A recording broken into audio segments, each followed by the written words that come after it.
106.7 Energy FM. Same, pero iba. Hello. Oras natin, 5:30. Uy, 30 minutos na lang, mag-out na siya. Hello naman sa mga nag-aabang dyan ng Jowa Bells na magsundo. Pero yung totoo, hindi ka nila type. Ginagawa ka lang niyang driver. Ay. Bakit naman kasi ganon, no, mga pangga? Bakit ganon? Sabi, ay, kasi nakakatulong naman siya sa akin kapag kailangan ko ng gifts. Lalo na ngayon, malapit na magpasko. Ay, why naman like that? That's so sad. At hello po sa Facebook world. Eto, teka lang. Tingnan natin ang ating live. Baka naman, share nyo naman. O, pangga, share nyo naman. Sa Energy FM 1067. At dyan tayo magbabasa later. Okay? Hello po, binabati ko. Nakikinig sa atin. Ang mga nandyan sa may Taytay, Tiangge. Hello! Sa EMF. Hello po sa inyo. Kamusta naman ang bentahan? Oy, actually open na yan. Every Saturday, alam ko. So traffic na naman. I-expect na po natin yan. Lalo na papunta rito yung mga nagbabas. So good luck sa ating traffic. Kaya siguro wala si parang Jim sumundo. Sumundo or sumundot. Charis. Baka nga, busy kasi siya. O, nakakaloka. Eto nga ang ating drama for today. Ready ka na ba? Ewan ko kung pang SPG ba to. Parang hindi naman to pang SPG masyado. Saktuhan lang. Sabi rito, meron daw siyang ka-office mate na laging nagtatanong, kailan ka mag-aasawa? Oh, etong office mate niya na to, lalaki, gwapo, at ano to? Lagi niyang kasabay kapag kumakain sila. So, hindi niya masasabi na best friend sila, pero super close silang dalawa. Noong una naaasar daw siya dahil laging tinatanong, kailan ka ba mag-aasawa? Kailan ka ba mag-aasawa? Hanggang sa one time, nakita daw siya sa CRB. Eto ngayon. Nakita siya sa CR at itong si ate mong girl na nag-send sa atin, nakalimutang ibaba ang palda. Di ba pag nagsi-CR yung mga girls, minsan nakaganyan, uupo. Pagtayo niya siguro, hindi niya napansin, nakataas yung kanyang palda. Nakita ngayon yung kanyang underwear. At sinabi nitong lalaki, uy, in fairness ang ganda ng puwet mo.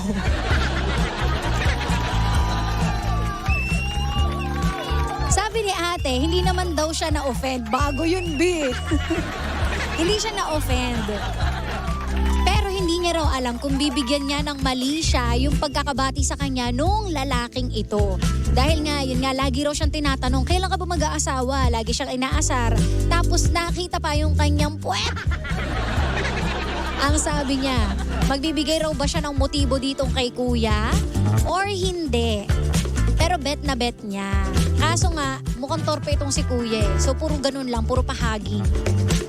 So Sheena, ano sa tingin mo? Bet ba ako nito or puwet ko lang? Nakakaloka naman yun. Ang hirap naman ng parang hindi natin masasabi kung seryoso siya or hindi, no? Or baka inaasar ka lang talaga, nagtsatsyarot lang siya. So ang eksena, tama ba? Kung sa pagkakaintindi ko, nag-CR ka, nakita ka ni kuya, nakataas yung palda mo, so nakita niya yung behind, ang yung puwet, tapos lagi ka niya inaasar.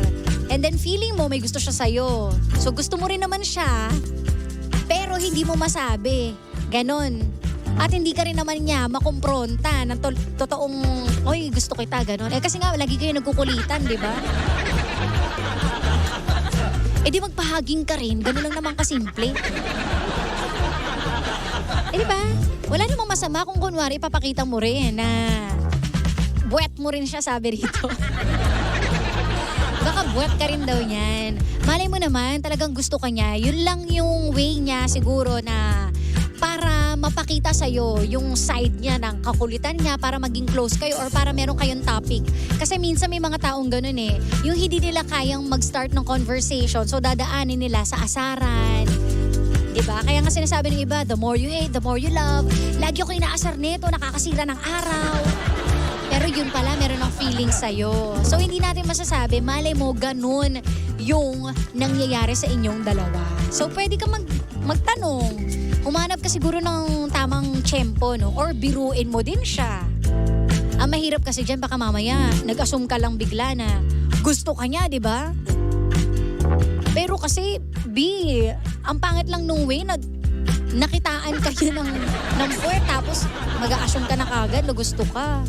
Siguro sa ibang paraan, no? Maghingi ka pa ng ibang sign. Huwag siguro yung sa CR part. Parang mahirap pagbasihan yun ng senyales na gusto ka niya. Eto sabi, nagpapahaging si ate at about sa pagtatanong ng lalaki about sa pag-asawa, hindi dapat itinatanong. Oh. Ayun nga, well, off naman talaga yung mga ganyang tanungan, no? Lalo na, halimbawa sa mga reunion, yun yung mga tanungan. Kailan ka ba mag-aasawa? Kailan ka ba mag-aanak? Kailan ka bibili ng sasakyan? Kailan ka bibili ng bahay? Yung mga tanungan.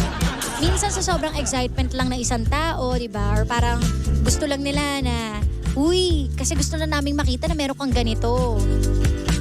Or yung iba, yun nga lang pang start nila ng conversation. Kaya siguro nangyayari yun. Pero dito kasi sa sitwasyon ni ate, sabi niya nga kanina, no, hindi raw siya na-o-offend. So yun yung, doon tayo medyo kumapit doon sa sinabi niya na hindi siya na-o-offend doon sa sinabi nung guy. Eh mukhang bet na bet niya nga kasi itong si guy. Pero kung sa ibang po natin yung tatanong, nakaka-off kasi yung mga ganung tanungan, di ba? Lalo na yung iba na ayaw pinakikialaman yung sariling buhay, na walang pa-timeline, di ba? Siyempre, bakit mo tatanungin kung kailan ka mag-aasawa, kailan ka mag-aanak, kailan ka ba magda-diet, yung mga ganyan. Etong si ate girl, wala nga, hindi raw siya na-o-offend. So, napakadali lang ng sitwasyon. Kailangan nyo lang magkaalaman kung bet nyo bang isa't isa. At hindi po yung CR ang batayan, okay? Yun lang talaga ang aking pakiramdam dyan. Hindi lang siya makapagsalita, hindi siya siguro makabanat sa'yo. Pero paano mo talaga nasabi na gusto ka rin yan? Willie, makulit lang naman siya sa'yo eh. Wala ba naman siyang ginawa na special, di ba? O, sabi dito, kung girls to, common na siguro, pero kung guy to girl, depende yan. Baka mamaya nagbibiro lang. Unless, kung walang sabit si boy. Yes. Kung single, go! Sabi ni John Paul. Hi, Kiloha, Hector, Hennessy, Yari Santos. Ayan. So, yun na. Carry ba tayo doon, ate girl? Diba? Medyo simplihan lang naman yun talaga. At sa susunod po magsi-CR tayo, no? I-check po natin yung ating mga damit. Nangyayari rin talaga yun. Nangyari na sa akin yan dati. Pero bagets pa naman ako nun. Lumabas ako ng CR, nakabukas talaga, as in nakaangat yung pinaka-dress, no? Kasi nakakalimutan natin ibaba. Uy, Sheila! O kaya minsan yung zipper nakakalimutan na isara. May mga ganyan eh. At kapag concerned ka naman dun sa tao, sasabihin mo na, uy, nakataas yung ano mo. Uy, yung zipper mo bukas. Ganun. Okay? Mukhang di rin yun naman niya sinadya na tignan yung iyong likod. Okay ba tayo doon, ate girl? Very good. Ayan. May sinend siyang picture eh. Papakita ba natin? Hindi natin papakita, B.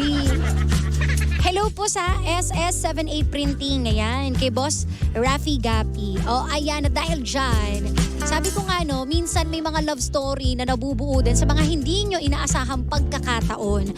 Pero mahirap kasi na mag-a-assume lang tayo basta-basta. Okay? Parang itong si ate, o di ba? Hindi mo naman pwedeng sabihin na may gusto kagad siya sa'yo dahil lang kinukulit ka everyday or dahil sinabi niyang maganda ang puwet mo. Maghanap pa tayo ng ibang ebidensya para mo mapatunayan na gusto ka rin niya or may balak siya sa'yo. Hindi po sa puwet mapapatunayan yan. Ha? At ang mahiwagang tanong daw, kailan ka daw mag-aasawa? Baka gusto ko na niyang asawahin, di? Nakakalurky. Okay? Kian Landam Escat, hello. Hi. Ayan, at dahil dyan, sino pa to? Hello, KK. Hello. Oh. Alam mo na ang gagawin mo, ha? Ay, kalma nyo na yan. Wala na kasi magtatanungan kung kailan mag-aasawa. Hintayin nyo na lang. Lalo na ngayon, uso na lang yung bigla mag-upload ng pictures. Kapag ikakasal, kapag tapos na. Minsan ngayon mga nagbubuntis din, di ba? Kapag nandyan na yung bata, tsaka na lang pinapaalam. Kasi, sabi pag maraming nakakaalam, maraming makikialam. Kaya wag na nating tanungin para masaya at tahimik ang buhay. Alright? At dahil dyan, tomorrow, nasan tayo? Nasa bahay lang. Sa Monday, magkakarinigan tayo ulit. At kung gusto nyo mga musta, sa Facebook, pwede kayo mga musta dyan. Sheena1067 po. And sa TikTok, nandun na rin lahat. Sa Instagram, pare-pareho lang yan, Sheena1067. Okay? I-search nyo na lang. Sheena, kamusta ka? Mabuti naman po. Medyo nauubos lang aking boses. Pero okay na okay tayo. Hi, Brian Hernandez. Hello. Alright. Susunod na, the Monarch of Philippine Radio. Walang iba kundi si Kuya Chico, kaya walang maglilipad. Panibagong drama na naman ang hindi natin nasolusyonan, pero ating napag-usapan. Kaya naman, ang masasabi lang natin dyan ay, anong drama mo? Ako po ay gogora na mga pangga. Nakasama't nakapiling ninyo nag-iisang pabebot na si Sheena. Dito lang yan sa number 106.7 Energy FM Pangga. Huwag mong sabihing radyo, sabihin mo.